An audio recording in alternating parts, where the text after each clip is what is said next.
Shalom, selamat malam semuanya. Selamat bertemu kembali di seminar DTU Indonesia. Pada malam hari ini kita belajar bersama tentang langit baru dan bumi baru yang dibawakan oleh Bapak Dr. Daniel Palungan. Sebelum kita memulai pengajaran pada malam hari ini, kita akan membukanya terlebih dahulu dalam doa yang akan dipimpin oleh Bapak Erikson. Boleh Pak, kami persilakan Pak. Baik, kita bersatu dalam doa.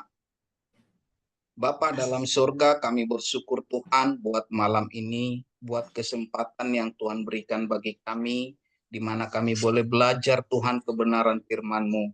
Oleh karena itu Bapa yang baik, berkenanlah hadir di tengah-tengah kami dalam pengajaran ini. Kiranya Tuhan yang memberkati hamba-Mu Tuhan, Bapak Dr. Daniel Palungan yang membawakan pencerahan bagi kami dalam pengajaran ini. Engkau mengurapi secara khusus hamba-Mu ini, biarlah hikmat yang daripada Tuhan menjadi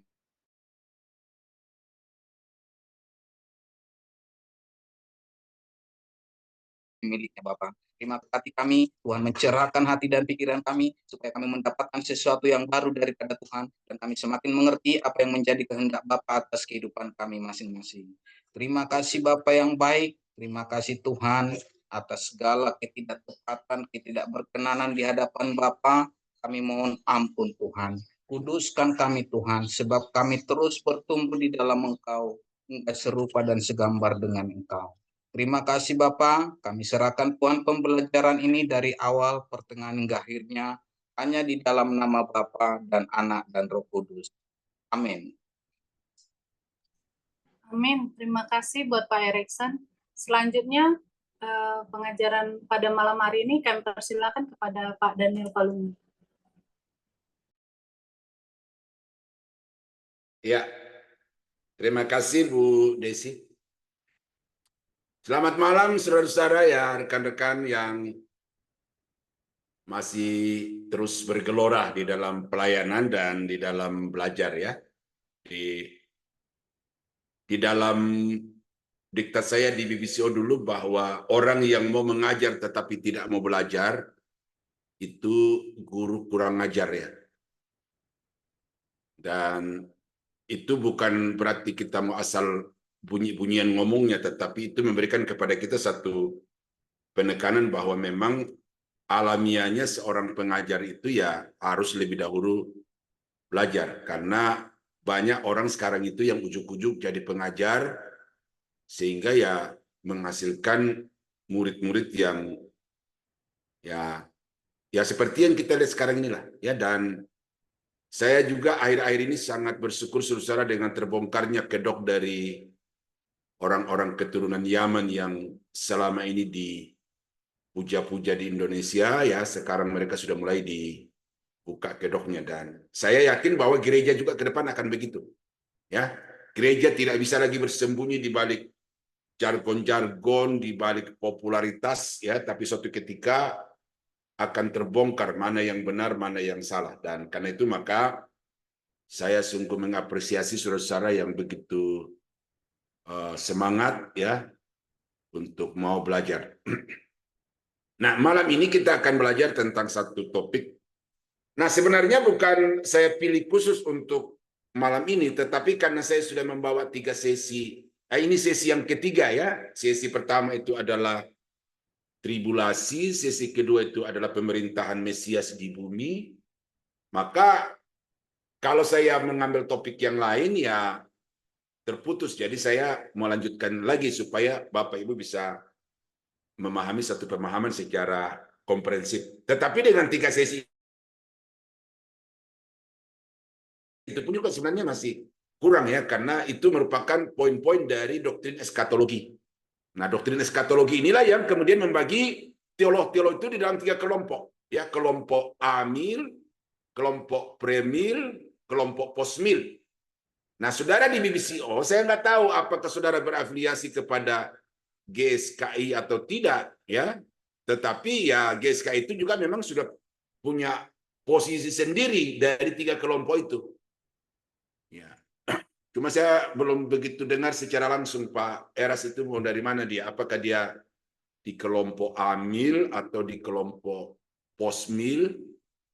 Belum begitu tegas ya, tetapi saya bisa meraba-raba sedikit. Dan apa yang membuat saya dulu cukup kecewa dengan Pak Ketua BBCO adalah ketika saya selesai mengajar tentang nubuatan kitab Daniel, tentang kesukaran besar yang akan terjadi di masa yang akan datang itu ya, di dalam Daniel pasal 12 ayat 1 itu saya belum apa-apa, dia langsung telepon, dia tegur saya, dia berkata, Daniel, kenapa mesti dibicarakan hal-hal seperti itu kepada mahasiswa?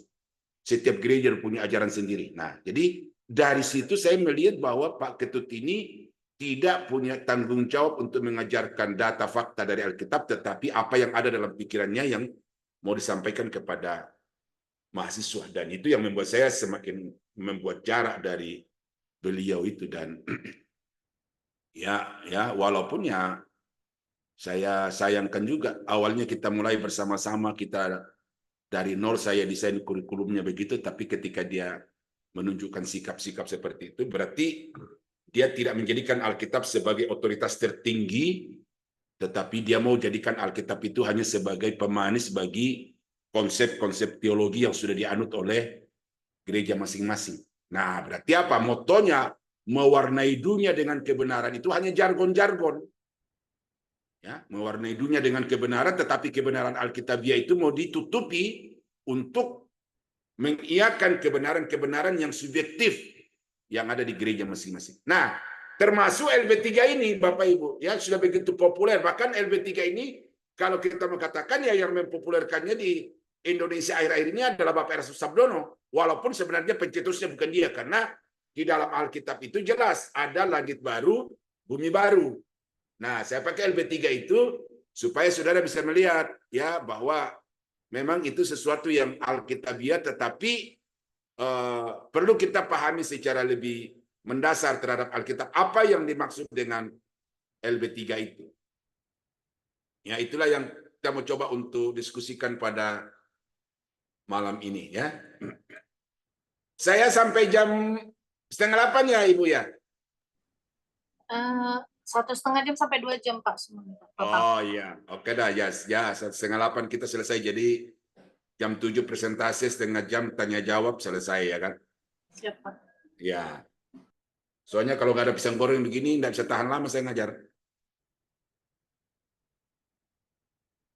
Kalau dari Jawa ada pisang goreng boleh dikirim. Haleluya. Jangan kaku ya Bapak Ibu ya, nggak boleh tegang ya dalam kelas ya. Ini pelajaran ini kalau tegang-tegang nggak masuk.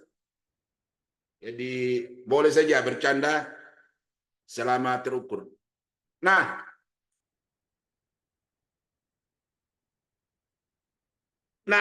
Bapak Ibu perlu membedakan antara 3 pola pemerintahan Allah di atas muka bumi ini. Ya. Karena ketika Bapak Ibu tidak bisa mengidentifikasi masing-masing pola pemerintahan ini yang akan membuat kita begitu cepat mengambil satu kesimpulan, tetapi kita tidak bisa untuk membedakan antara satu pola dengan pola yang lain. Ya. Yang pertama itu adalah pemerintahan Allah di atas bumi secara teokrasi. Saudara baca itu mulai dari terpilihnya Abraham, mulai dari berdirinya kerajaan Israel secara lebih spesifik itu di bawah kepemimpinan Musa, sampai kepada berakhirnya zaman raja-raja dan Nabi Israel, itu boleh dikatakan itu semua merupakan era di mana Tuhan memerintah di atas muka bumi ini secara teokrasi, di mana Allah memerintah melalui nabi-nabi secara khusus, tetapi kemudian oleh keinginan bangsa Israel diangkatlah raja-raja, dan juga Tuhan tetap memerintah Israel melalui raja-raja. Jadi pemerintahan teokrasi itu terimplementasi melalui nabi-nabi, kepemimpinan nabi-nabi dan kepemimpinan raja-raja Israel. Nah, ketika bangsa Israel datang kepada Samuel untuk minta seorang raja, Maka jelas di situ Tuhan berkata kepada Samuel, kabulkanlah permintaan mereka, sebab bukan engkau yang mereka tolak, tetapi akulah yang mereka tolak sebagai raja atas mereka. Nah, jadi pemerintahan teokrasi itu tidak diterima oleh bangsa Israel lagi, oleh karena Alkitab mengatakan mereka mau sama seperti bangsa-bangsa yang ada di sekitar mereka dengan pola-pola pemerintahan yang real, baik pemerintahnya, kemudian undang-undangnya, dan juga rakyat dan wilayahnya. Nah, jadi itu yang menjadi dasar sehingga orang Israel itu datang untuk meminta kepada Samuel diberikannya seorang raja kepada mereka. Nah, itu pemerintahan, saya katakan gitu ya, kelompokkan sebagai pemerintahan teokrasi. Nah, yang kedua adalah kerajaan Allah. Nah, ini yang seringkali menimbulkan satu kekacauan pemahaman antara kerajaan Mesias di atas muka bumi dan kerajaan Allah yang sekarang ini. Kadang-kadang juga ini yang kemudian menimbulkan satu kekacauan antara kerajaan kekal di langit baru dan bumi baru. Nah, kalau kita baca di dalam Perjanjian Baru, saudara, bahwa memang kerajaan Allah sekarang itu nyata di bumi. Sejak Yesus datang dan kemudian menampakkan diri atau menyatakan diri kepada masyarakat sebagai seorang pelayan, sebagai seorang utusan duta kerajaan Allah, maka sejak saat itu dia mendeklarasikan bahwa kerajaan Allah itu sudah datang. Nah, kerajaan Allah itu datang dalam bentuk apa? Nah, ini yang perlu diidentifikasi oleh Bapak Ibu. Apakah dalam bentuk real sama seperti kerajaan teokrasi yang ada masyarakatnya, yang ada wilayahnya, kemudian yang ada juga pemerintahnya?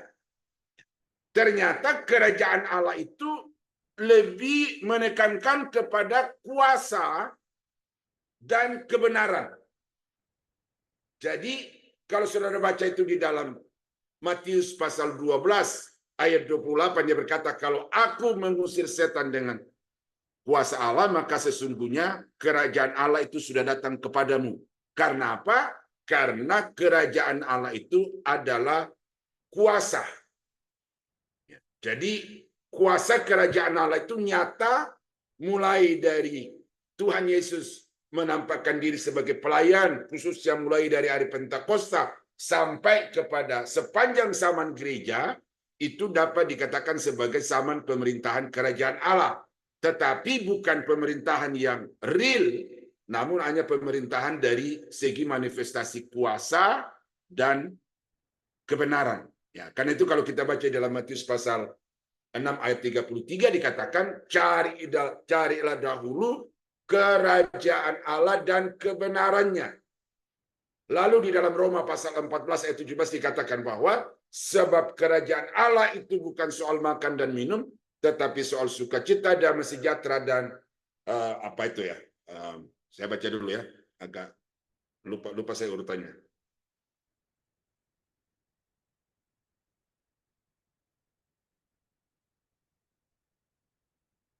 Ya, Roma pasal 14 ayat 17 dikatakan, ya, sebab kerajaan Allah bukan soal makanan dan minuman, tetapi soal kebenaran, soal damai sejahtera, dan sukacita oleh Roh Kudus. Nah, jadi yang real di dalam kerajaan Allah yang sekarang itu adalah kuasa dan kebenaran.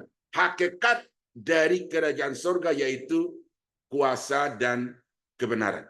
Nah, ini berbeda dengan kerajaan teokrasi. Nah, yang berikut itu adalah kerajaan mesianik. Ini yang kemudian menimbulkan pengelompokan yang semakin nyata antara satu kelompok dengan kelompok lain secara teologi, ya, dalam kaitannya dengan milenium itu, oleh karena ada banyak yang mengatakan bahwa milenium itu 1000 tahun itu bukan berbicara tentang angka, tentang bilangan, tentang jangka waktu tertentu. Tetapi itu adalah satu bilangan simbolik, angka simbolik. Ya, saya tidak mau membahas lebih jauh tentang pandangan itu. Tetapi Bapak Ibu, Saudara mesti paham bahwa untuk memahami realita pemerintahan Kristus di atas muka bumi ini, tidak cukup hanya dilihat dari jangka waktu pemerintahannya yang 1000 tahun itu. Dalam kitab Wahyu pasal 20.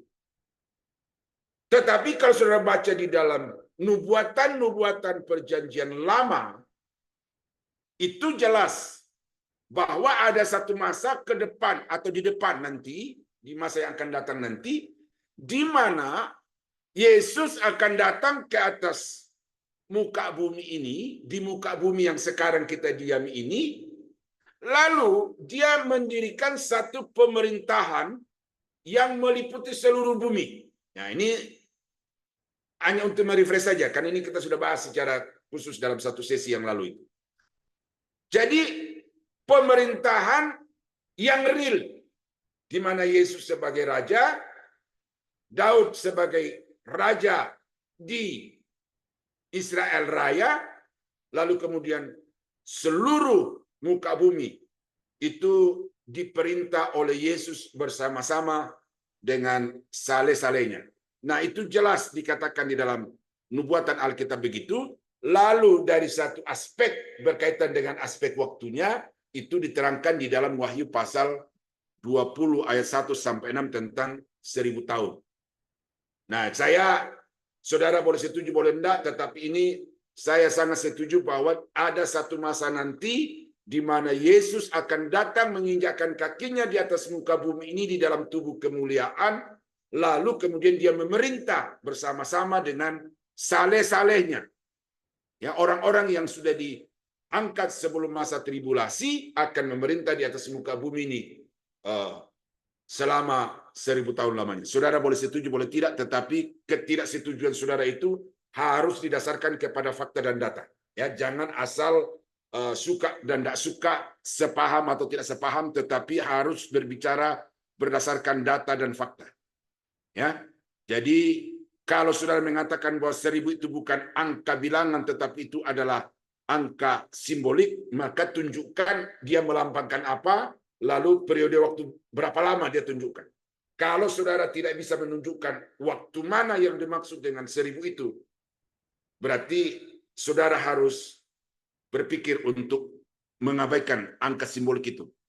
Ya, ini saya tanyakan juga kepada Ibu Rita dulu waktu kita masih di BBCO itu, dan dia katakan bahwa 1000 itu adalah satu periode waktu yang panjang, dan itu di dalam konsep pemikiran orang Yahudi. Nah, saya tanya, apakah orang Yahudi itu punya bilangan 1000?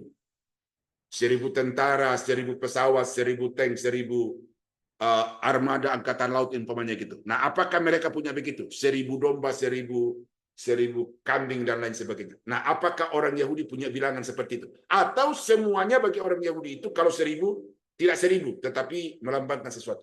Nah, ini juga perlu dipikirkan supaya jangan sampai saudara hanya iya dan tidak, tetapi tanpa data. Nah, karena itu maka saya menyatakan ini pendapat saya, dan ini sikap teologi saya, bahwa saya adalah pendeta yang percaya bahwa Yesus akan datang di awal masa 1000 tahun, di awal masa tribulasi, dan dia akan memerintah di atas muka bumi ini dalam pemerintahan Mesias, ya, pemerintahan Mesias yang real. Ada rajanya, ada wilayahnya, ada masyarakatnya, dan juga ada undang-undangnya. Nah, baru yang keempat itu adalah kerajaan kekal. Nah, ini yang kemudian menjadi permasalahan adalah orang tidak bisa membedakan mana kerajaan Mesias di atas muka bumi yang bersifat historis itu, dan mana kerajaan kekal di langit baru, bumi yang baru. Hanya oleh karena berdasar kepada satu ayat di dalam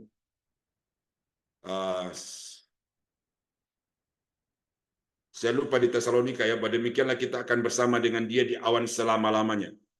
Coba saya cari ayat dulu, ya.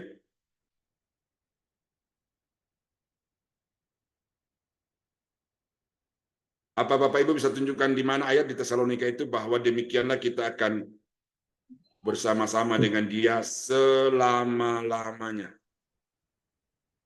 1 Tesalonika 4 kayaknya Pak. 1 Tesalonika 4 ayat yang ke-17. Ya. Sesudah itu kita yang hidup, yang masih tinggal akan diangkat bersama-sama dengan mereka dalam awan menyongsong Tuhan di angkasa.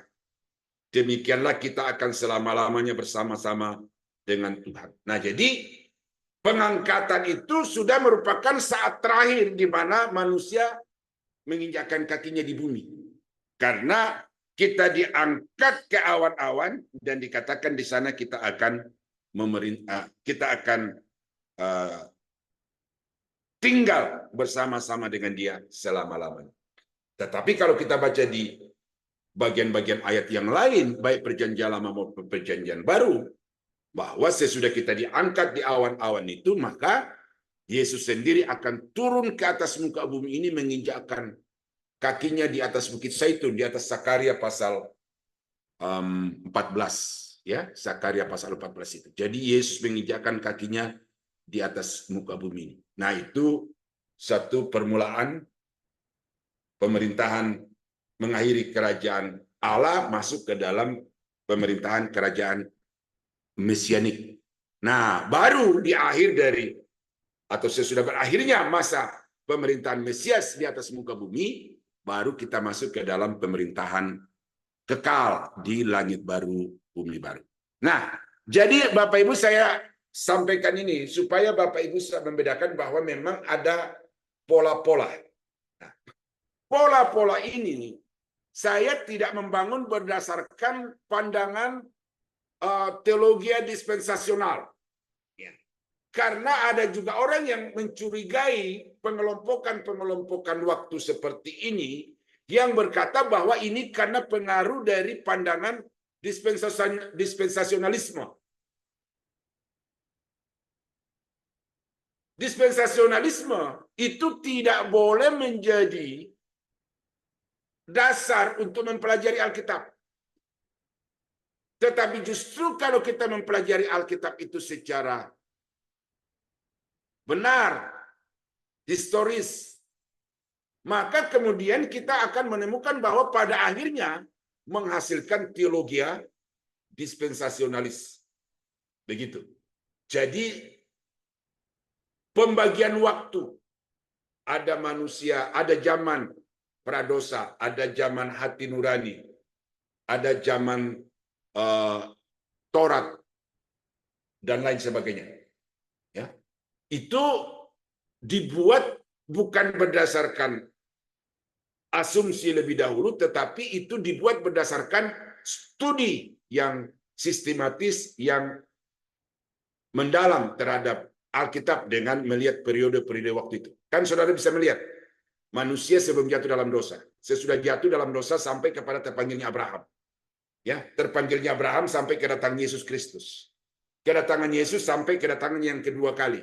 Itu jelas dibuat peta-peta seperti itu di dalam Alkitab, dan itu bukan teolog dispensasionalis yang menghasilkannya, tetapi justru para teolog itu membangun pandangan dispensasi itu berdasarkan periode-periode waktu yang seperti itu di dalam Alkitab. Ya, jadi saya kira itu dulu untuk Bapak Ibu perlu pahami supaya jangan sampai ada pengacauan antara masing-masing pemerintahan Allah di atas bumi ini. Nah, perbedaan kerajaan 1000 tahun dengan langit baru, bumi baru. Kalau di dalam pemerintahan 1000 tahun itu Yesus memerintah bersama-sama dengan orang percaya, ya. Nanti di dalam kerajaan pemerintahan kekal itu Yesus bersama Bapa. Yesus bersama Bapa. Semua manusia di situ tidak lagi memerintah, tetapi dia hanya memuji, menyembah Tuhan siang dan malam karena bait Allah, yaitu Tuhan sendiri, ada di tengah-tengah mereka. Tetapi di dalam pemerintahan Mesias 1000 tahun itu Yesus memerintah bersama-sama dengan orang-orang percaya. Kemudian di dalam kerajaan 1000 tahun itu masih terdapat orang yang berbuat jahat dan iblis. Walaupun dikatakan bahwa di awal masa 1000 tahun itu iblis itu dibuat tidak berdaya, ya, dibuat tidak berdaya, di rantai, ya, dibuat tidak berdaya, dimasukkan ke dalam satu jurang yang tidak beralas. Maka selama pemerintahan Yesus di atas muka bumi, itu memang permukaan bumi ini bebas, steril dari kehadiran iblis, pengaruh iblis. Tetapi bukan berarti iblis tidak ada. Dia ada tetapi dibuat tidak berdaya. Nah, terbukti di bagian akhir dari pemerintahan itu dikatakan dia dilepaskan untuk seketika, dan dalam waktu yang seketika itu dia berhasil untuk mempengaruhi bangsa-bangsa, khususnya melalui Gog dan Magog. Maka kemudian orang-orang yang muncul di akhir dari pemerintahan Yesus itu melakukan satu pemberontakan, tetapi Yesus, Alkitab mengatakan bahwa Yesus dengan kuasanya dia bisa memusnahkan mereka. Nah, jadi iblis dan orang jahat di akhir dari pemerintahan 1000 tahun itu berkoalisi kembali untuk melawan orang-orang benar. Nah, berarti dari awal berdirinya kerajaan Mesias itu sampai kepada di mana mereka menyatakan diri secara terang-terangan itu, mereka itu berkembang di atas muka bumi, tetapi tidak bisa bertindak oleh karena pemerintahan Yesus itu pemerintahan yang benar, pemerintahan yang adil, pemerintahan yang kudus, sehingga dikatakan begitu ada niat-niat orang-orang mau berbuat jahat, maka Yesus serta-merta bertindak dengan membunuh mereka, ya, karena Yesus akan memerintah dengan gada besi. Ya, cuma saya lupa di mana ayatnya itu, bahwa ketika ada orang-orang yang mau melakukan satu kejahatan itu, Yesus langsung membunuh itu saya lupa menampilkan ayatnya di sini. Tetapi yang pasti bahwa pemerintahan Yesus di atas muka bumi itu suasananya adalah kebenaran, keadilan, dan kekudusan, sehingga tidak akan ada peluang bagi orang-orang yang mau berbuat jahat untuk mewujudkan niat-niatnya itu. Nah, kemudian pemerintahan 1000 tahun itu masih ada kematian. Ya. Umur orang akan panjang-panjang. Lalu dikatakan bahwa kalau ada yang mati pada usia 100 tahun, itu dikatakan mati muda. Nah, berarti pada pemerintahan Yesus di atas muka bumi itu ada kematian. Ada kematian. Nah, lalu pada pemerintahan itu Bapa masih bertakhta di sorga. Dia belum turun ke atas muka bumi. Nah, inilah Bapak Ibu ya yang saya identifikasi beberapa poin ini untuk membedakan bahwa pemerintahan Mesias di atas muka bumi ini itu memang sungguh berbeda dengan pemerintahan Yesus di langit baru dan bumi yang baru. Nah, langit dan bumi yang lama, ini sekilas juga saya sampaikan ini ya. Langit dan bumi yang lama ini penuh dengan dosa. Kejadian pasal 3 ayat 6. Langit dan bumi yang lama ini penuh dengan ketakutan, tiada damai. Karena itu, kata saudara baca dalam Kejadian pasal 3 itu, ketika manusia itu sudah menemukan dirinya sebagai orang berdosa, menemukan dirinya sebagai orang yang sudah telanjang, mereka masuk ke dalam semak-semak lalu memungut dedaunan itu untuk menutupi ketelanjangan mereka. Tuhan melangkah di taman itu, lalu dikatakan mereka bersembunyi karena ketakutan. Ya, jadi dunia yang lama ini penuh dengan ketegangan, penuh dengan ketakutan. Manusia selalu merasa terancam oleh karena realitanya manusia hidup di dalam dosa. Langit dan bumi yang lama ini adalah langit bumi yang terkutuk. Kejadian pasal 3, 17. Bahwa terkutuklah bumi oleh karena engkau mendengarkan perkataan istrimu atau perempuan itu.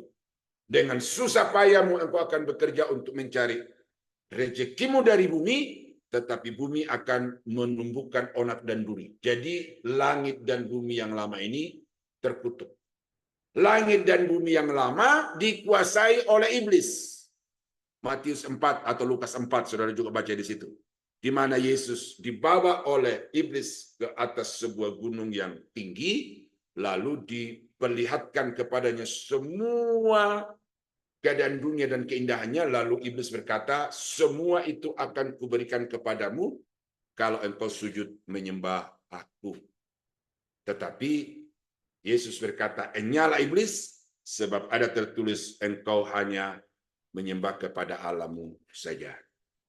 Nah, lalu langit dan bumi yang lama ini bersifat sementara.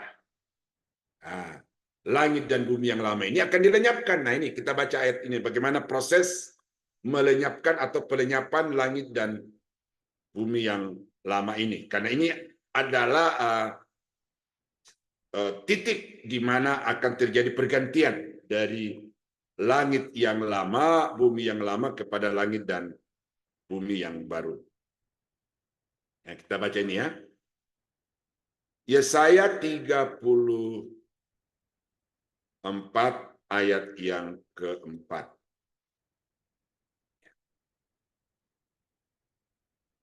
Segenap tentara langit akan hancur dan langit akan digulung seperti gulungan kitab.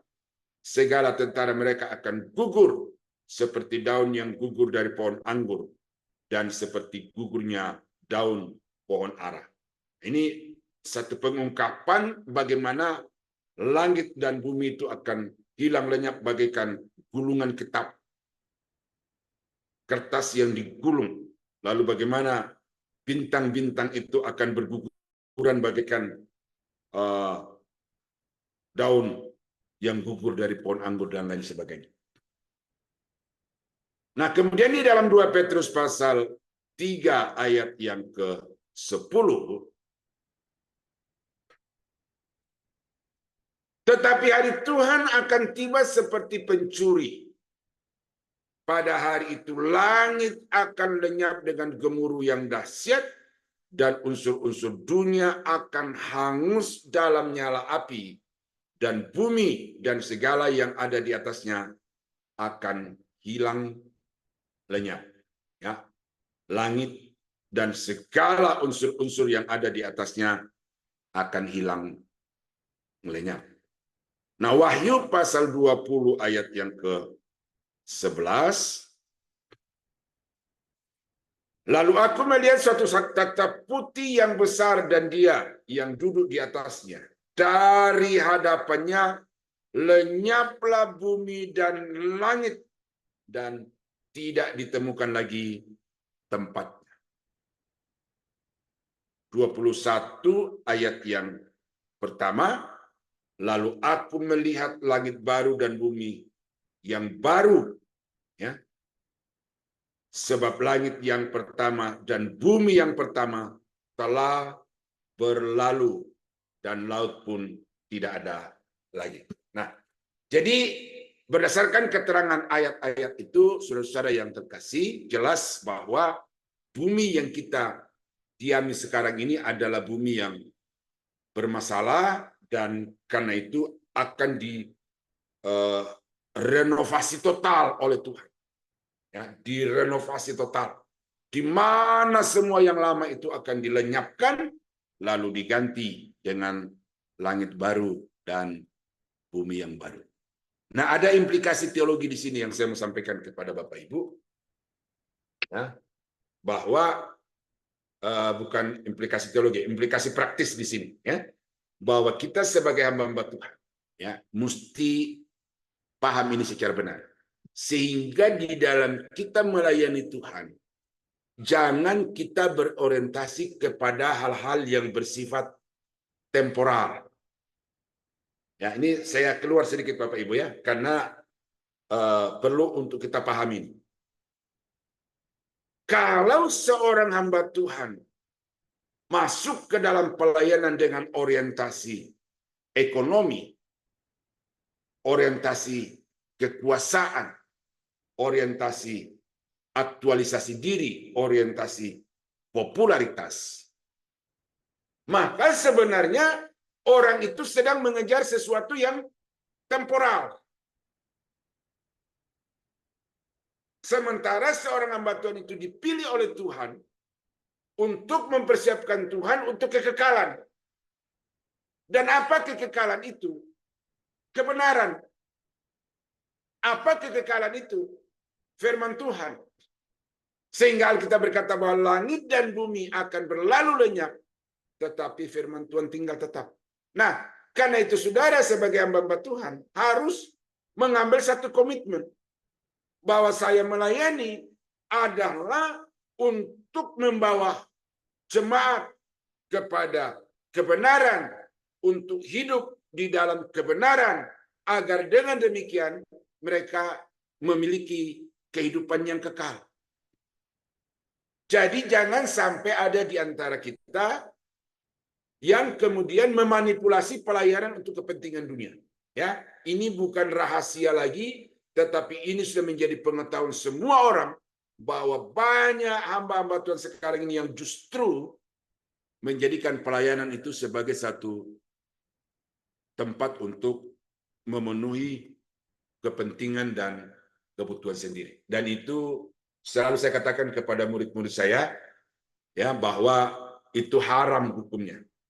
Soal saudara diberkati atau tidak diberkati itu urusannya Tuhan dengan saudara atau dengan dirinya sendiri, tetapi urusanmu di dalam pelayanan adalah berkomitmen untuk menyatakan kebenaran. Ya, doa Paulus, permohonan Paulus kepada jemaat di Efesus dan jemaat di Kolose berkata, berdoalah untuk kami supaya kepada kami dikaruniakan perkataan yang benar, supaya kami dapat menyatakannya sebagaimana seharusnya kami menyatakannya. Ya, jadi harus ada satu pemisahan yang tegas Bapak Ibu, ya, antara hamba Tuhan yang berhati bisnis dengan hamba Tuhan yang berorientasi kepada kekekalan.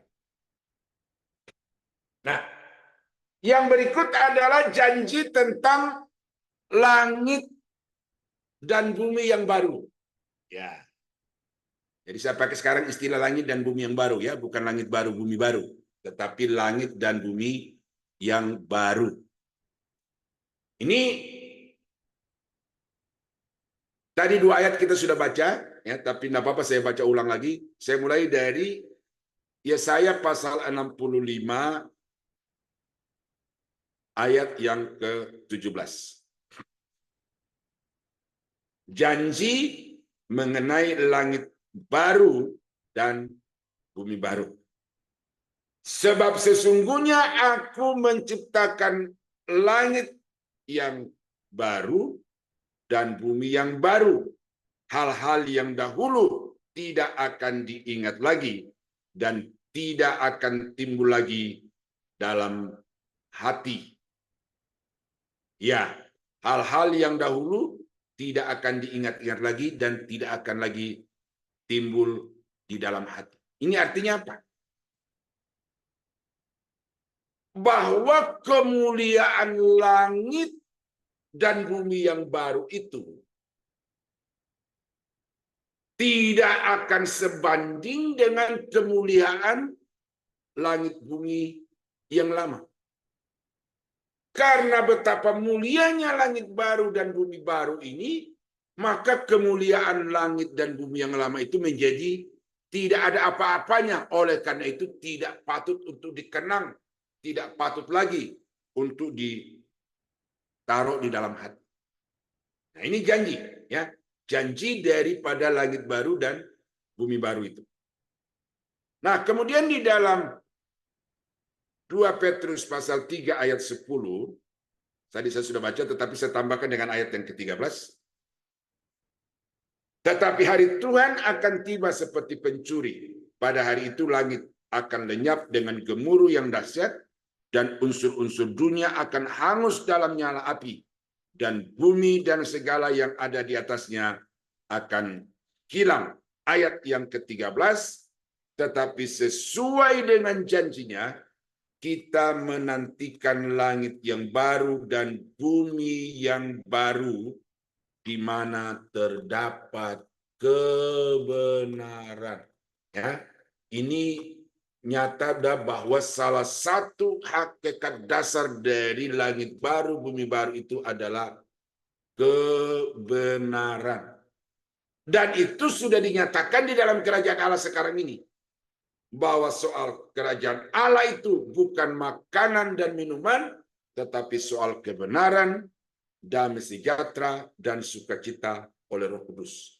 Kerajaan Allah itu bukan perkataan kata Paulus dan juga oleh Yesus, tetapi itu soal kuasa, manifestasi dari kedaulatan Allah atas segala makhluk dan segala hukum alam ini. Itulah sejatinya dari langit baru dan bumi yang baru. Nah, jadi saudara yang mau mengambil atau berkontribusi untuk langit baru, bumi baru, maka sekarang sudah jelas apa yang saudara harus lakukan, yaitu nyatakanlah kebenaran kepada umat. Hidupilah kebenaran itu. Ya, senantiasa berjalan di dalam kebenaran itu. Itu berarti saudara sedang mengambil satu tanggung jawab untuk mempersiapkan umat di langit baru dan bumi baru, atau agar cocok dengan langit baru dan bumi baru.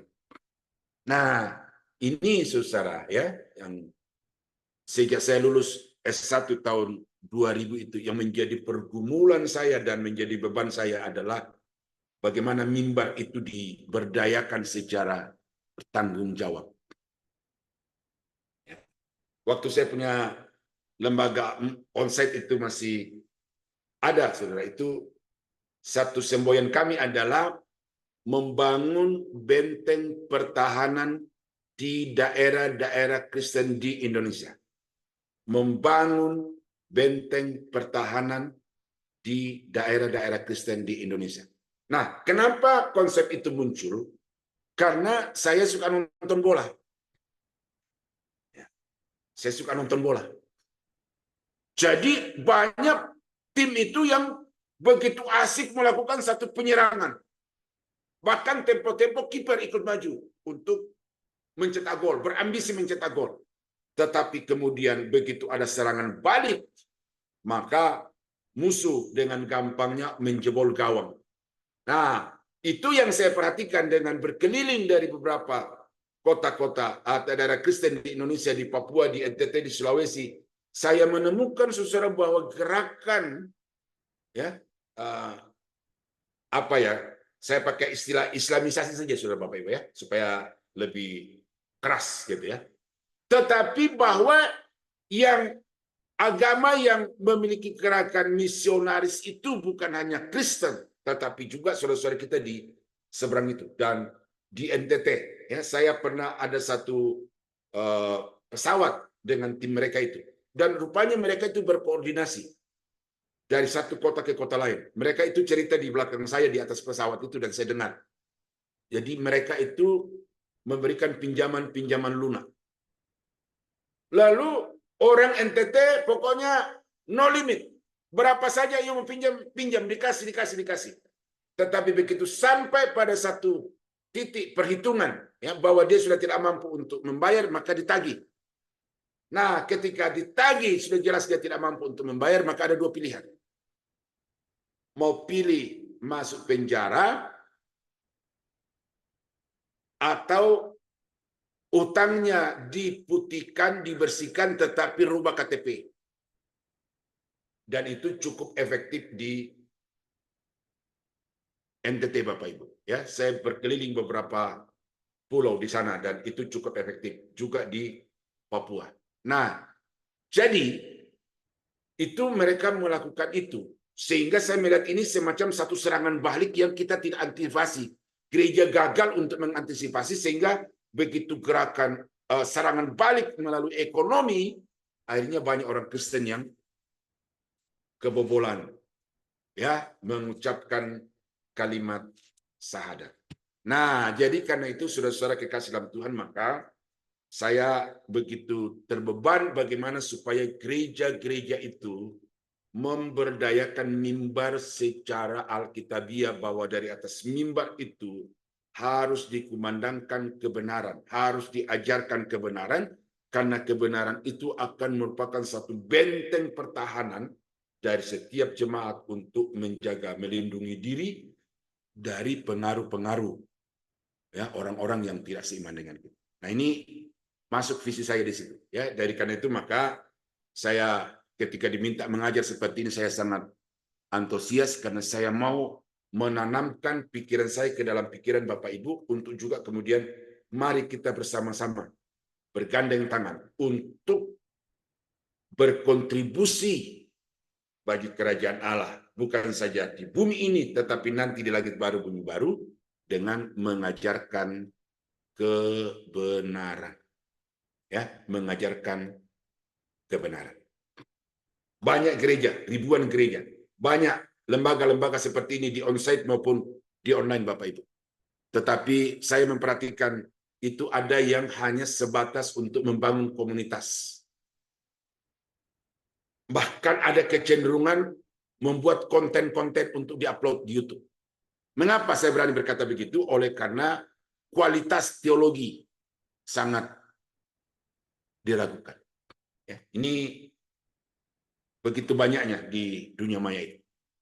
Nah, itu sebabnya saudara maka langit baru, bumi baru itu sudah dinyatakan sifatnya atau hakikatnya itu adalah terdapat kebenaran.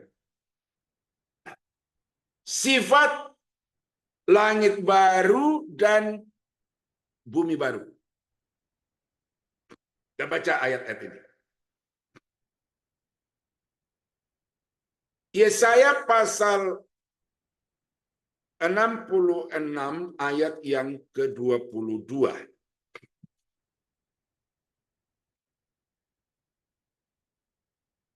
Sebab sama seperti langit yang baru dan bumi yang baru yang akan kujadikan itu tinggal tetap di hadapanku, demikianlah firman Tuhan, demikianlah keturunanmu dan namamu akan tinggal tetap. Ya, jadi kita melihat di sini bagaimana sifat daripada langit baru, bumi baru itu juga merupakan jaminan kepada kebenaran firman Tuhan yang akan tinggal tetap, demikian juga dengan janji Tuhan yang akan tinggal tetap itu. Nah, tapi kita abaikan firman Tuhan yang tinggal tetap dan keturunanmu atau janji Tuhan yang tinggal tetap itu, tetapi yang kita mau angkat di sini adalah bahwa langit dan bumi yang baru itu akan bertahan sampai selama-lamanya.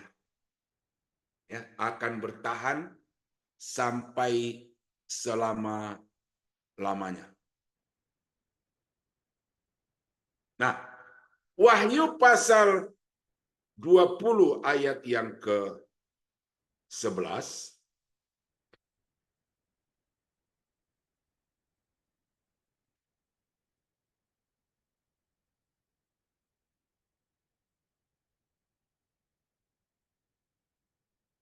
lalu aku melihat suatu takhta putih yang besar dan dia yang duduk di atasnya.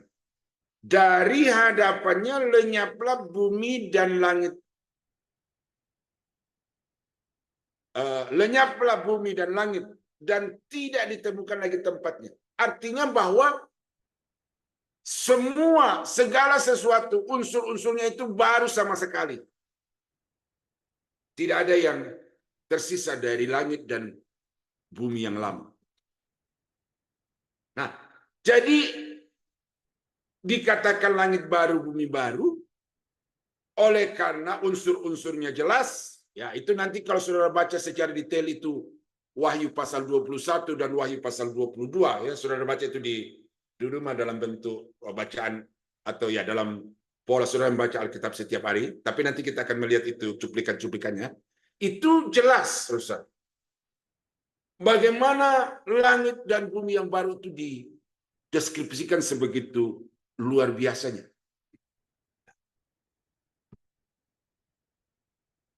Nah, kita akan baca ya bagaimana di langit baru yang bumi baru itu Selain unsur-unsurnya yang semuanya baru, demikian juga sistemnya baru sama sekali, karena itu murni kebenaran dan kekudusan, dan semua sifat-sifat dari manusia-manusia yang lama itu sudah tidak diperkenankan hadir di sana. Maka disebutlah dia sebagai langit dan bumi yang baru. Nah, ini pasal 21 ayat yang kedua dan 3 dikatakan begini. Dan aku melihat kota yang kudus, Yerusalem yang baru, turun dari surga, dari Allah, yang berhias bagaikan pengantin perempuan yang berdandan untuk suaminya. Lalu aku mendengar suara yang nyaring dari takhta itu berkata, lihatlah, kemah Allah ada di tengah-tengah manusia, dan ia akan diam bersama-sama dengan mereka. Mereka akan menjadi umatnya, dan ia akan menjadi Allah mereka. Jadi kita melihat di sini bagaimana suasana manusia pradosa.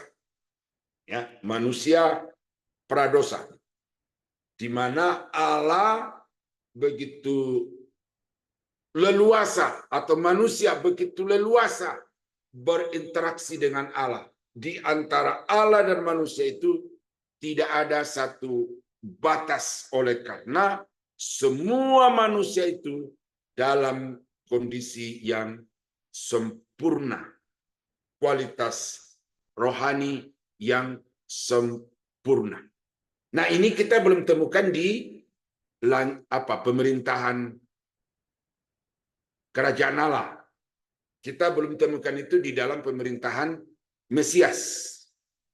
Karena kalau dalam pemerintahan Mesias itu masih ada orang-orang tertentu yang ada jarak dengan Tuhan. Tetapi begitu sampai di langit baru dan bumi baru, maka sudah tidak ada lagi jarak di antara manusia dengan Allah. Allah akan diam di tengah-tengah umatnya.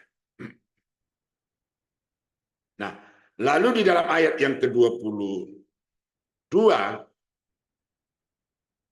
dan aku tidak melihat bait suci di dalamnya, sebab Allah Tuhan yang Maha Kuasa adalah bait sucinya, demikian juga anak domba itu. Oh ya, tadi ketika saya memberikan beberapa poin perbedaan antara kerajaan Mesias dengan pemerintahan langit baru bumi baru itu, salah satunya ini, bahwa di pemerintahan Mesias di bumi itu bait Allah ada, Yerusalem. Maka kalau kita baca di dalam Yesaya pasal saya lupa 60 atau 61 itu, bahwa bangsa-bangsa dari seluruh penjuru bumi akan datang ke Yerusalem membawa hewan-hewan mereka yang terbaik, yang terpilih, yang tambun-tambun untuk dipersembahkan sebagai korban bakaran kepada Tuhan. Mengapa datang ke Yerusalem?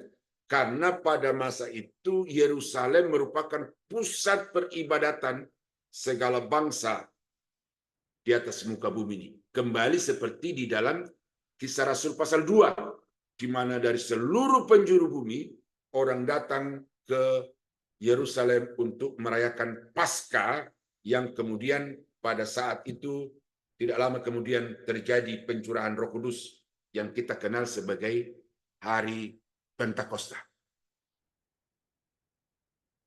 The only one Pentecost. Tidak ada Pentakosta kedua, tidak ada Pentakosta ketiga di dalam Alkitab dan juga di dalam paham teologi saya. Ya. Jadi kalau ada di antara Bapak Ibu di sini yang paham teologi Pentakosta 2, Pentakosta ketiga, coba melakukan satu studi yang lebih sistematis lagi dari Alkitab. Nah, jadi pola Kisah Rasul pasal 2 itu terjadi lagi di pemerintahan Mesias di atas muka bumi. Tetapi begitu masuk di dalam pemerintahan kekal di langit baru, bumi baru, itu sudah tidak ada. Bait Allah yang berupa bangunan itu sudah tidak ada, korban-korban bakaran itu sudah tidak ada, oleh karena Allah sudah hadir di tengah-tengah umatnya, Yesus sendiri hadir di tengah-tengah umatnya sebagai anak domba, dan karena itu umatnya beribadah secara langsung kepada Allah yang lebih daripada bait suci, lebih daripada bait Allah. Ya, jadi ini Bapak Ibu perlu pahami itu, ya, pahami itu. Jadi betapa mulianya, betapa indahnya kerajaan kekal di langit baru, bumi baru itu, karena kita akan tinggal bersama-sama dengan Tuhan di dalam kemaha kudusannya, di dalam kemahamuliaannya, dan tidak ada sedikit pun rasa takut, rasa enggan di dalam diri setiap yang percaya kepadanya. Karena apa? Karena mereka juga telah terlebih dahulu disempurnakan oleh Allah. Ya. Nah, suasana langit baru, bumi baru itu dikatakan di dalam ayat yang keempat.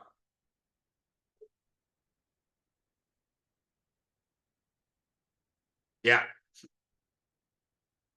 Wahyu pasal 21 ayat yang keempat dikatakan,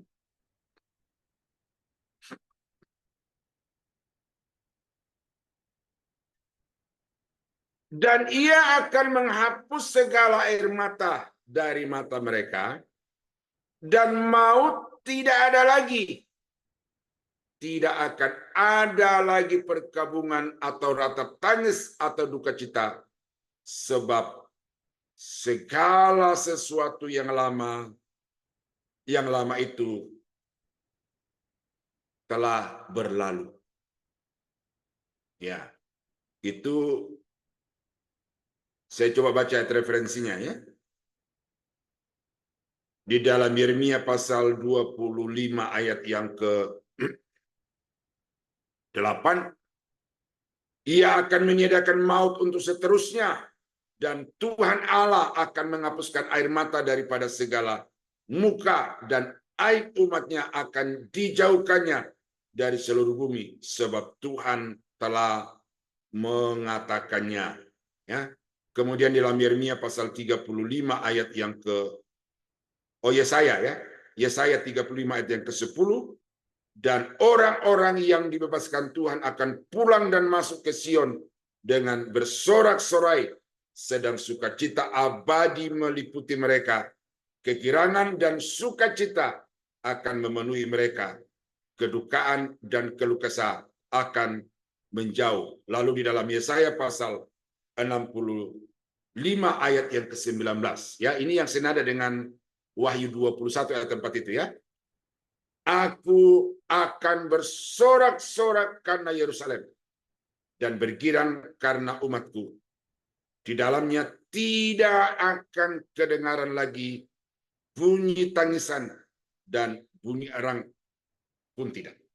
Jadi sudah dinubuatkan di dalam kitab Nabi Yesaya khususnya dan nabi-nabi bahwa ini ada satu periode waktu di masa yang akan datang yang itu sama sekali di dalamnya tidak akan ada ratap tangis, tidak akan ada keluh kesah. Yang ada adalah kegirangan, yang ada adalah sukacita, yang ada adalah damai sejahtera, yang ada adalah pujian, ucapan syukur, penyembahan yang sungguh kepada Tuhan yang hadir di tengah-tengah umatnya itu. Inilah idealnya yang kita harapkan, yang dijanjikan oleh Tuhan melalui firman yang kita pelajari dan yang akan kita ajarkan itu. Ya, jadi saya berharap ketika Bapak Ibu mengajari jemaat itu ya seimbang. Seimbang dalam arti kita juga tidak boleh melupakan dunia ini sekarang ini. Realitanya, faktanya kita hidup di dunia ini sekarang ini. Kita butuh sejahtera, kita butuh kemakmuran, kita butuh keberhasilan. Tetapi Kalau kita mau menjadikan keberhasilan dunia sekarang ini sebagai standar keberhasilan kehidupan rohani, maka itu berarti kita tidak melihat seluruh program kerja Allah itu sampai kepada kekekalan. Karena apa yang kita lakukan sekarang itu harus berdampak kini di sini, tetapi juga berdampak nanti di langit baru dan bumi yang baru. Dan karena itu, persiapkan jemaat saudara, proyeksikan jemaat saudara itu kepada satu kehidupan yang kekal bersama-sama dengan Yesus untuk selama-lamanya. Ya. Nanti kalau kita menghadap pengadilan Tuhan, Bapak Ibu, pendeta hanya terbagi dalam dua kelompok. Tidak ada pendeta besar, tidak ada pendeta kecil. Tidak ada pendeta desa, tidak ada pendeta kota. Pendeta lokal, pendeta internasional itu tidak ada. Tetapi yang ada adalah pendeta yang benar, pendeta yang salah. Hanya dua pilihan itu. Jadi usahakan, perjuangkan supaya selama saudara ada di bumi ini, berkomitmen untuk terus mengajarkan kebenaran. Relalah ditinggalkan teman. Relalah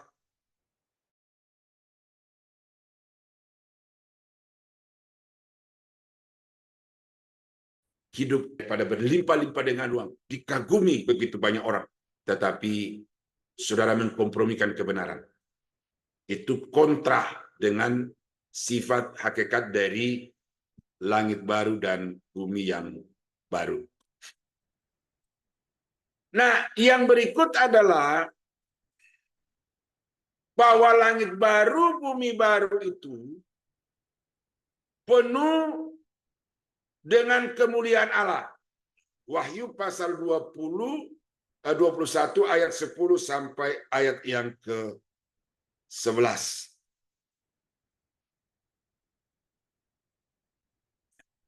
Wahyu pasal 20 ayat 10 dan 11.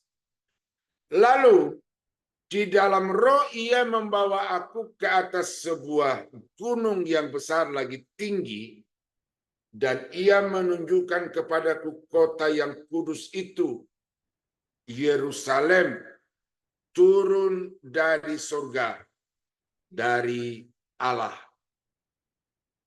Kota itu penuh dengan kemuliaan Allah, dan cahayanya sama seperti permata yang paling indah, bagaikan permata yaspis, jernih seperti kristal. Nah, perhatikan kata-kata bagaikan, seperti. Artinya bahwa penulis kitab Wahyu ini tidak memiliki satu kata yang betul-betul persis bisa mengungkapkan tentang bagaimana keadaan kota itu. Bagaimana kemuliaan Allah itu dinyatakan di dalam satu kata yang pas. Maka itu sebabnya dia hanya mampu untuk memberikan perbandingan-perbandingan. Seperti permata yang indah, bagaikan permata yaspis. Saya sendiri permata yaspis ini belum begitu familiar. Tetapi kenapa perbandingan ini diambil atau gambaran ini diambil oleh penulis, dalam hal ini Rasul Yohanes? Karena tentu dia tahu bahwa orang-orang pada masa itu memahami ini. Bagaimana keindahan dari permata itu. Nah, karena itu diambil sebagai satu perbandingan untuk menyatakan bagaimana kemuliaan dari kerajaan kekal yang akan didirikan oleh Tuhan di atas muka bumi ini. Ya. Nah, lalu di dalam ayat yang ke-23,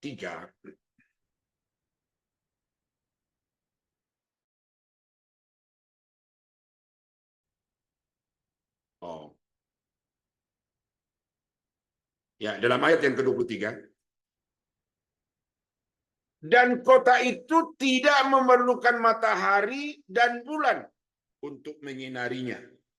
Sebab kemuliaan Allah meneranginya dan anak domba itu adalah lampunya.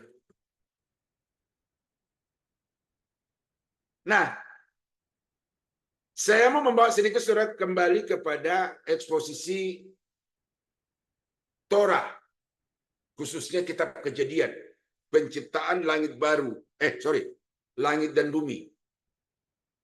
Bagaimana hari pertama, kedua, ketiga itu.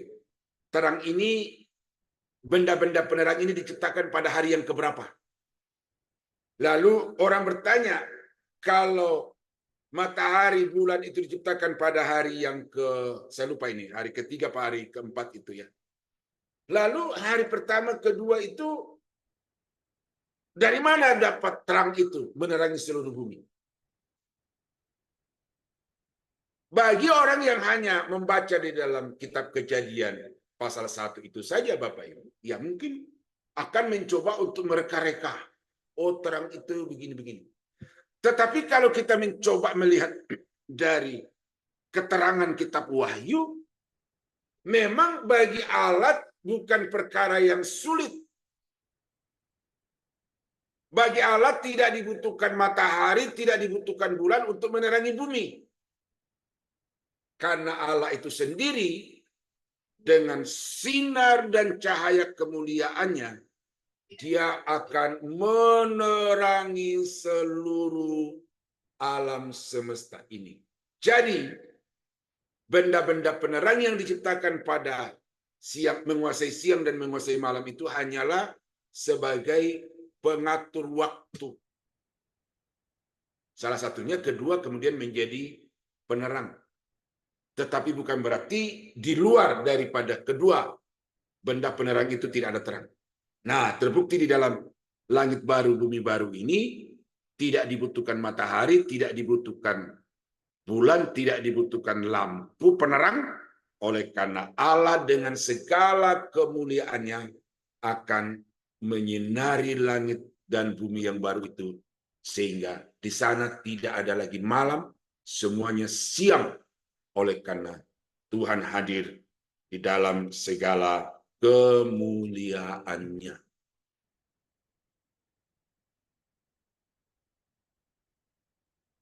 Oh ini. Ya. Nah, jadi saudara, itulah beberapa data dari Alkitab yang saya bisa ungkapkan dan saya sudah coba uraikan secara sederhana kepada Bapak Ibu. Tetapi saya mau simpulkan di sini, sampaikan satu poin baru di sini juga, bahwa sebenarnya langit baru, bumi baru nanti itu bukan di atas, tetapi di posisi di mana kita hidup sekarang ini, cuma nantinya yang membedakannya adalah unsur-unsurnya. Jadi semua unsur-unsur bumi yang lama itu akan hilang lenyap, lalu diganti dengan unsur-unsur yang baru sama sekali. Lalu dikatakan Yerusalem akan turun dari atas ke atas muka bumi dan langit yang baru itu, dan di dalam kota Yerusalem itulah Allah hadir untuk kemudian tinggal bersama-sama dengan umatnya sampai selama-lamanya. Nah, jadi Bapak Ibu, demikian pemaparan saya pada malam ini. Mungkin ada di antara Bapak Ibu yang punya data-data yang bisa melengkapi apa yang saya sudah katakan ini, yang saya sudah sampaikan ini, boleh. Dan kalau ada hal-hal yang perlu kita diskusikan diskusikan bersama-sama. Ya, cuma saya baru ingat sementara saya cari-cari tadi itu, langit baru, bumi baru dalam nubuatan itu, perjanjian lama itu saya lupa untuk menaruh itu ya. Nah, tetapi jelas ya bahwa apa yang akan terjadi di akhir dari bumi dan langit yang lama ini itu sudah dinyatakan dengan jelas di dalam perjanjian lama. Nah, sebagai penutup akhir dari semua yang saya mau katakan kepada saudara adalah apa yang menjadi dasar kita untuk kita membicarakan poin ini tidak lain adalah Alkitab. Ya, tidak lain adalah Alkitab. Bukan menurut buku, bukan menurut pandangan si A, si B, tetapi menurut Alkitab. Oleh karena itu, tekanan saya pada bagian akhir ini kepada Bapak Ibu adalah percayalah apa yang dikatakan di Alkitab itu. Jadikan Alkitab itu sebagai satu-satunya tolok ukur kebenaran, karena Alkitab itu adalah kebenaran yang sempurna. Soal terjemahan yang ada di tangan Bapak Ibu itu ada kekurangan, ada kelemahan, itu tidak sama sekali tidak mengurangi kebenaran daripada Alkitab itu, ya. Dan itu bisa diselesaikan dengan saudara memahami bagaimana menafsirkan Alkitab itu secara benar, dan saudara bisa selesaikan itu dengan membaca versi-versi yang lain dari terjemahan Alkitab, baik di dalam bahasa Indonesia sendiri maupun di dalam bahasa-bahasa asing. Dan kalau Bapak Ibu kesulitan membaca bahasa aslinya, ada Pak Erikson bisa membantu untuk bisa menjelaskan sebuah kata dari Alkitab kita itu. Jadi tekanan saya adalah jangan meragukan Alkitab itu, karena Alkitab itulah yang memberikan kepada kita informasi, pernyataan dan penjelasan tentang dunia dan langit, langit dan bumi yang baru. Nah, Tuhan Yesus memberkati. Saya kembalikan kepada Ibu Desi untuk selanjutnya. Terima kasih. Terima kasih buat Pak Daniel. Selanjutnya kita akan masuki sesi tanya jawab, ataupun ada tanggapan dari Bapak Ibu, kami persilakan, boleh rasain terlebih dahulu.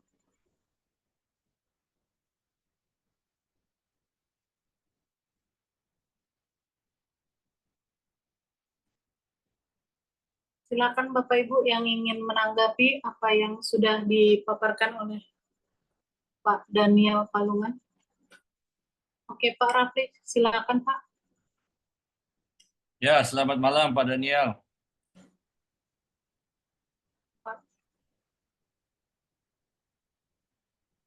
Selamat malam Pak Rafli. Oh, Pak Rafli ada di sini, ada di Akom juga ya. Wah, luar biasa ini Pak Iya, Rafli. saya kan, iya Pak, kan Akom kan Bapak juga dosennya.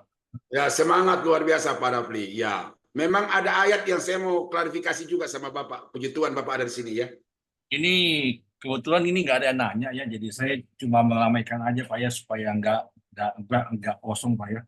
Ya. Pak, mengenai bumi ini akan lenyap, menurut pendapat Bapak ini, apakah kasusnya seperti apa kebalikan daripada kasus penciptaan Pak ya kan? Ketika Tuhan menciptakan bumi dan langit itu kan ada ya istilah Latinnya itu kan creatio ex nihilo, dari tidak ada menjadi ada kan Pak ya.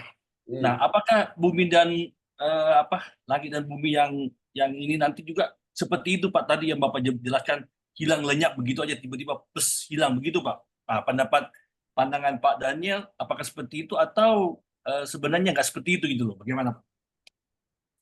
Kalau tadi kita baca beberapa ayat itu, sepertinya di situ ada proses-proses.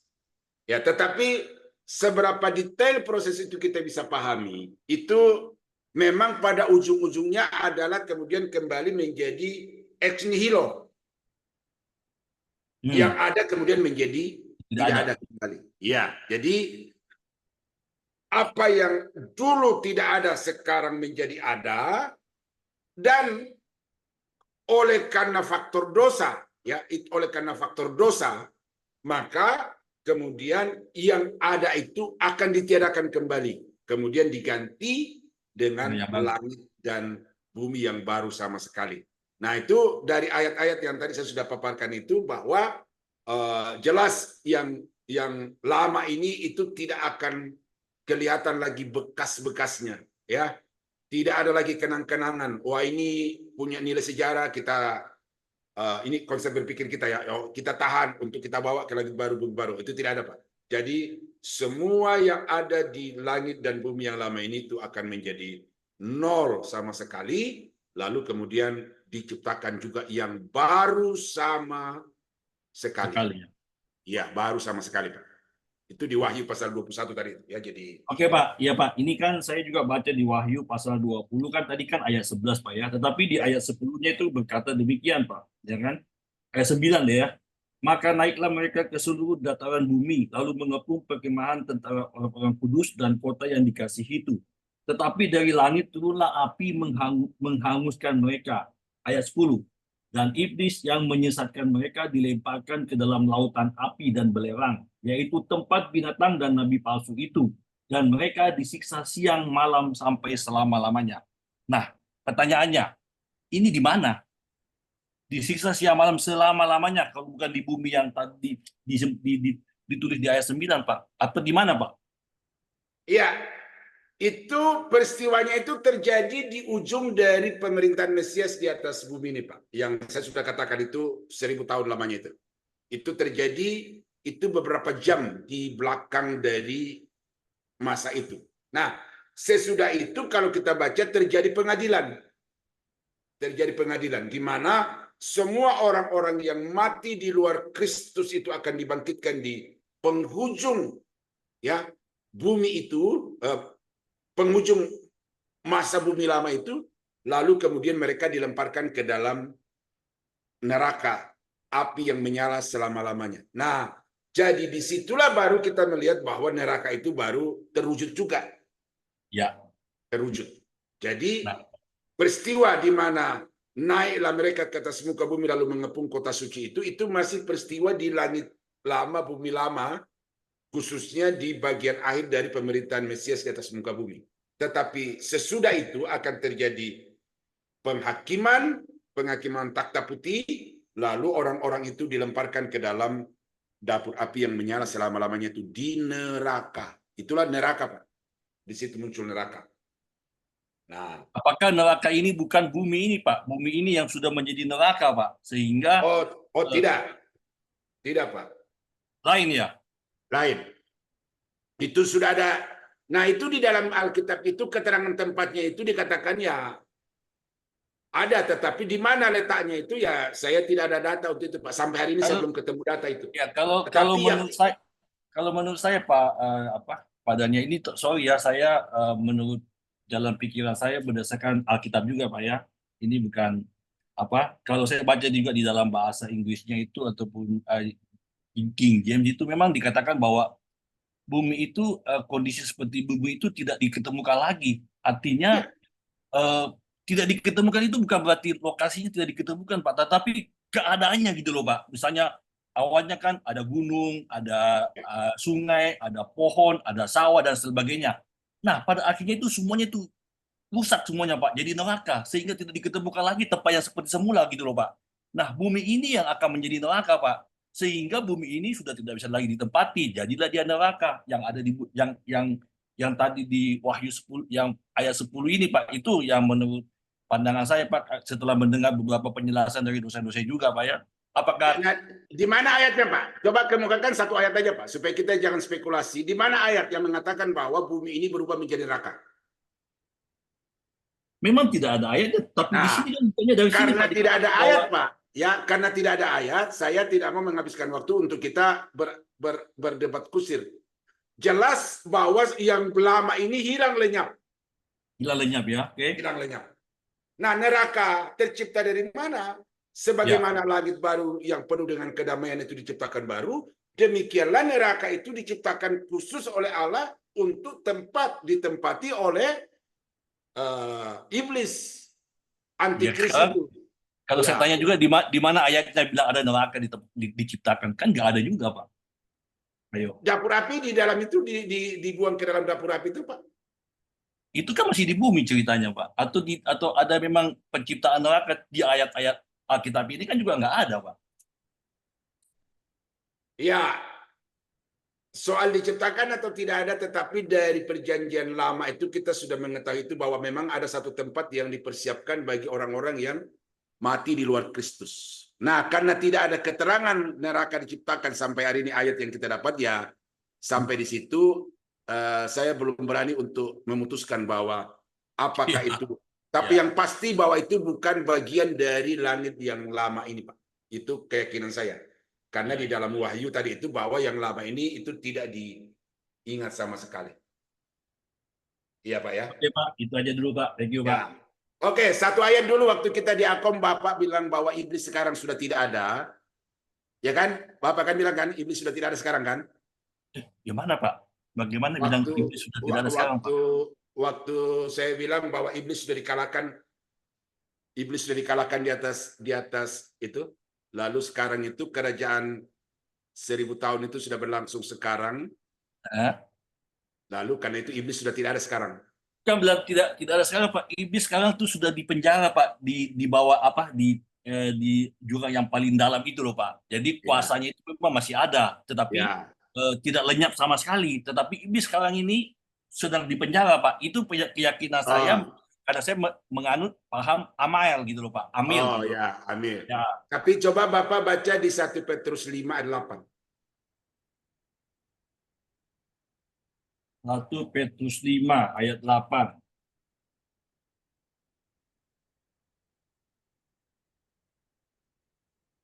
Ya, sadarlah dan berjaga-jagalah lawanmu, si iblis berjalan keliling sama seperti singa yang mengaum-ngaum dan mencari orang yang dapat ditelannya.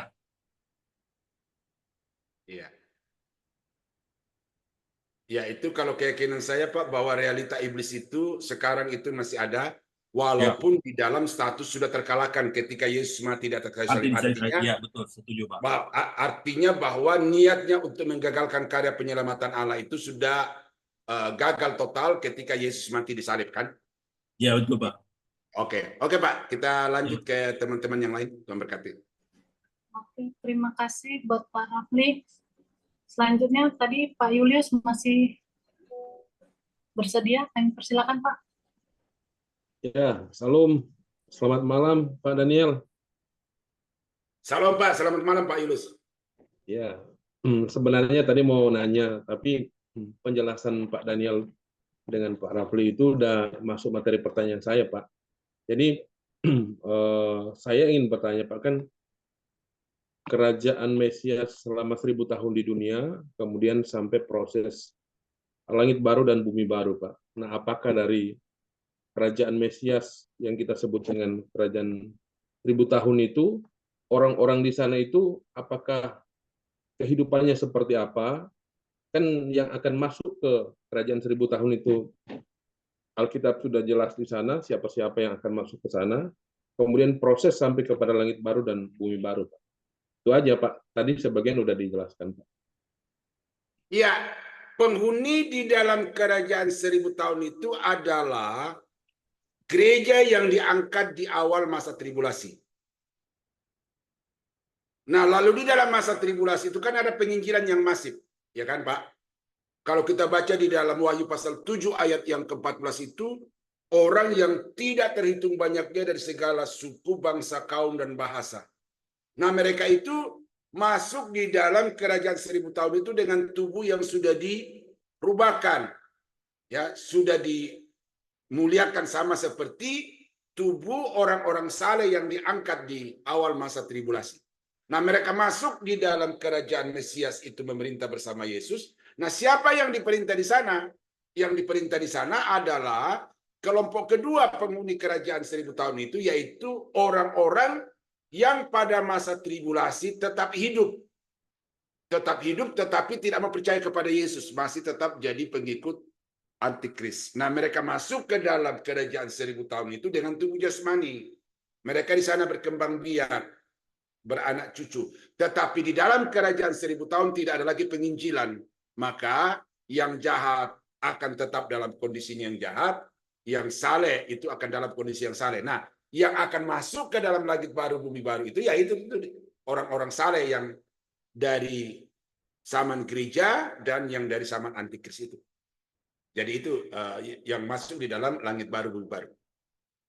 Kalau posisi orang Israel Pak, yang tidak percaya Yesus Pak. Nah, justru yang masuk di masa tribulasi itulah Israel. Jadi di masa tribulasi itu bukan gereja. Tetapi yang disebut sebagai umat Tuhan di dalam masa tribulasi itu adalah Israel. Ya, itu adalah Israel. Maka di dalam masa tribulasi itulah terjadi satu pertobatan yang besar-besaran daripada bangsa Israel. Dan karena itu kita melihat di dalam Wahyu pasal 12 tentang perempuan itu. Nah, siapa perempuan itu? Perempuan itu bukan Maria, perempuan itu bukan gereja, tetapi perempuan itu adalah Israel. Nah, jadi Israel adalah pemain utama nanti di dalam masa antikris. Nah, mereka yang percaya masuk ke dalam kerajaan 1000 tahun dengan tubuh yang sudah dirobahkan itu dan memerintah bersama-sama dengan Yesus. Mereka kemudian lanjut masuk di langit baru, bumi baru, tinggal bersama dengan Yesus. Itu Pak. Jadi itu pembagian penduduk begitu. Ya, makasih Pak, makasih. Sepakat Pak pandangan teologinya Pak. Ya, ya itu data-data Alkitab yang kuat Pak. Jadi kalau ada yang mengatakan tidak ada kerajaan 1000 tahun, tidak ada pemerintahan mesianik, itu nubuatan-nubuatan dalam perjanjian lama itu mesti dicari penafsiran yang selaras dengan paham tidak ada pemerintahan Mesias di atas muka bumi ini. Jadi bukan soal setuju atau tidak setuju, tetapi nubuatan perjanjian lama tentang pemerintahan Yesus itu harus dicari penafsiran yang kemudian sinkron dengan paham amil itu. Gitu Pak. Jadi data-datanya, ya ini kan kita sudah bahas di sesi yang lalu Pak. Jadi itu tidak perlu lagi untuk lagi. Tuhan berkati Pak. Terima kasih Pak. Tuhan berkati Pak Daniel. Ya. Terima kasih. Silakan Bu Desi. Terima kasih buat Pak Julius. Masih adakah teman-teman yang ingin ini, Bapak Ibu yang bertanya atau memberi tanggapan? Kami persilakan.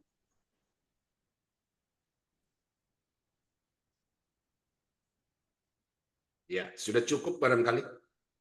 Masih ada nih Pak Sumarno. Silakan Pak.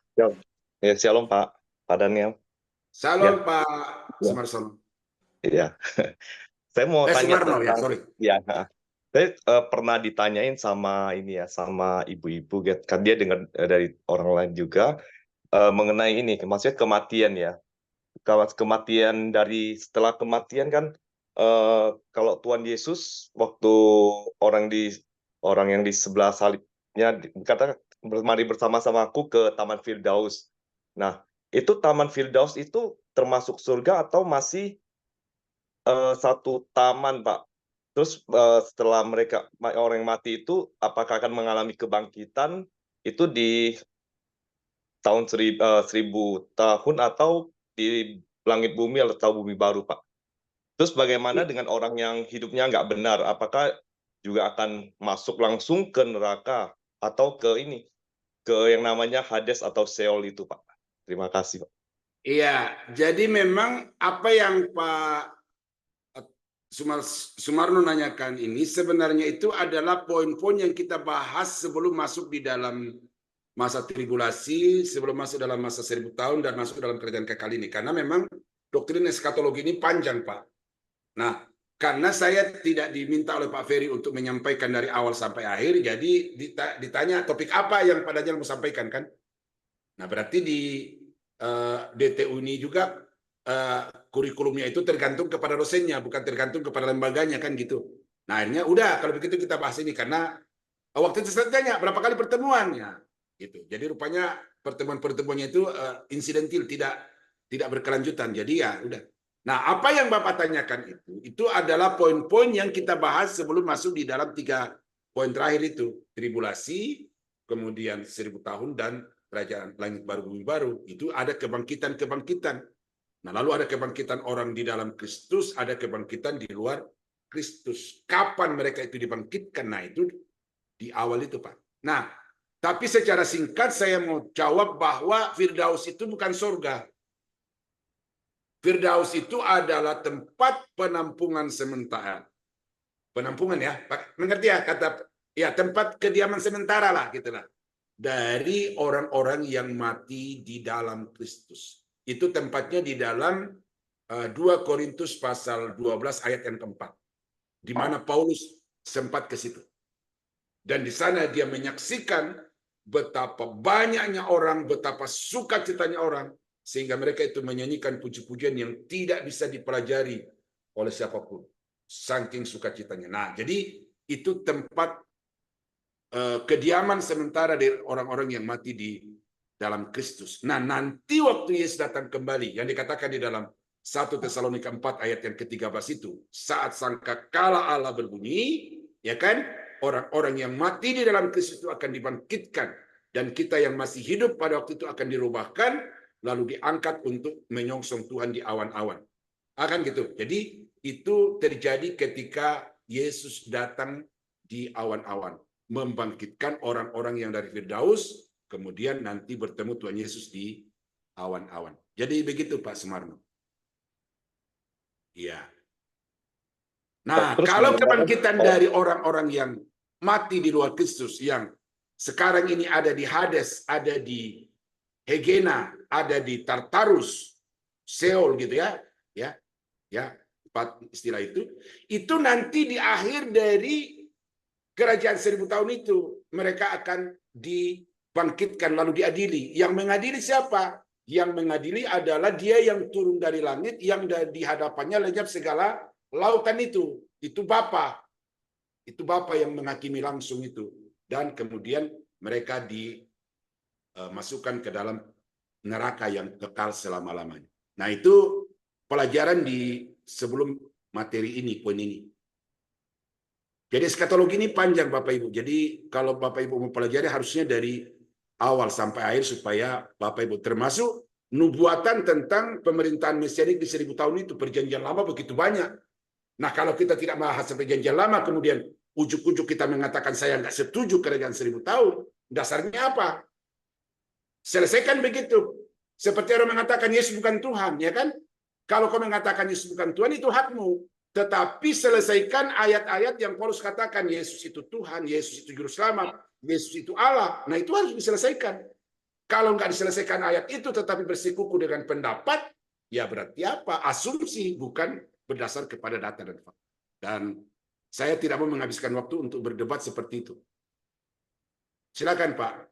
Ya, saya kira itu ya Pak Sumarno ya. Jadi Firdaus itu tempat sementara, bukan tempat yang kekal. Karena surga itu baru akan diciptakan ketika langit yang lama ini dilenyapkan oleh Tuhan.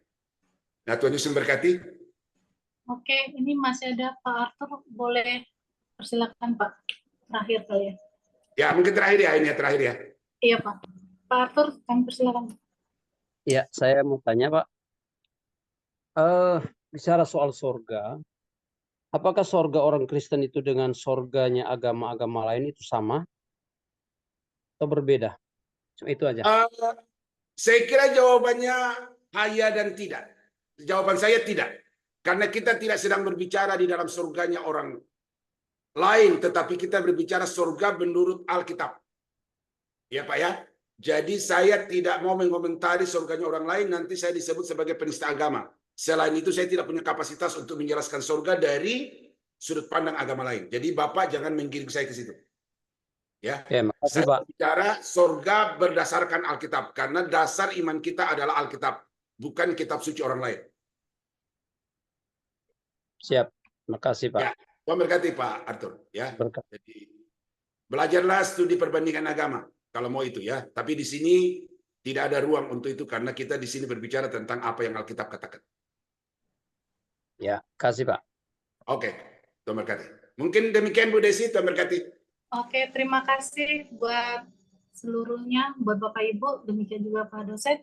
Sebelum mengakhiri acara ini, kami beri kesempatan buat Pak Daniel untuk memberikan satu conclusion-nya dan juga menutupnya dalam doa ya Pak. Kami persilakan. Oke. Jadi Bapak Ibu, pelayanan gereja itu tidak terbatas kepada pelayanan selama kita ada di dunia ini. Justru proyek pelayanan gereja itu adalah proyek yang berdampak sampai kepada langit baru dan bumi baru. Itu sebabnya kalau saudara itu adalah orang-orang yang dilibatkan Tuhan di dalam proyek kerajaan Allah itu, maka mari kita berpikir untuk kualitas pembangunan kita itu, kualitas proyek kita itu sama seperti di dalam 1 Korintus pasal 3 ayat yang ke-10 sampai ke ayat 23 di situ, itu Paulus mengatakan bahwa sebagai ahli bangunan aku telah meletakkan dasar yang benar dan orang lain terus membangun di atasnya. Bagaimana orang membangunnya? Entahkah dengan emas, perak, batu, atau dengan rumput kering dan lain sebagainya. Itu suatu ketika semua pekerjaan masing-masing orang itu akan diuji dengan api. Jadi pekerjaan kita itu saudara tidak tergantung kepada penilaian orang. Orang lain boleh berkata kau pendeta kecil, kau pendeta tidak ada apa-apanya. tetapi yang akan menilai kualitas pelayanan kita itu nanti adalah Tuhan, dan karena itu tetap komitmen bahwa saya melayani adalah untuk Tuhan, dan karena itu maka pelayanan saya harus berdasar kepada kebenaran, dan tidak ada kebenaran yang sudah dinyatakan kepada manusia yang dapat dipertanggungjawabkan selain Alkitab, dan karena itu dasari semua pengajaran pelayanan saudara itu dengan Alkitab, dan bukan berdasarkan asumsi, bukan berdasarkan dogma gereja, tetapi berdasarkan ajaran Alkitab secara komprehensif. Tuhan Yesus memberkati. Mari kita tunduk kepala, kita berdoa. Bapa di surga, terima kasih karena Tuhan sudah memberikan kami kesempatan pada malam ini untuk membicarakan tentang apa yang Alkitab katakan kepada kami mengenai langit baru dan bumi yang baru.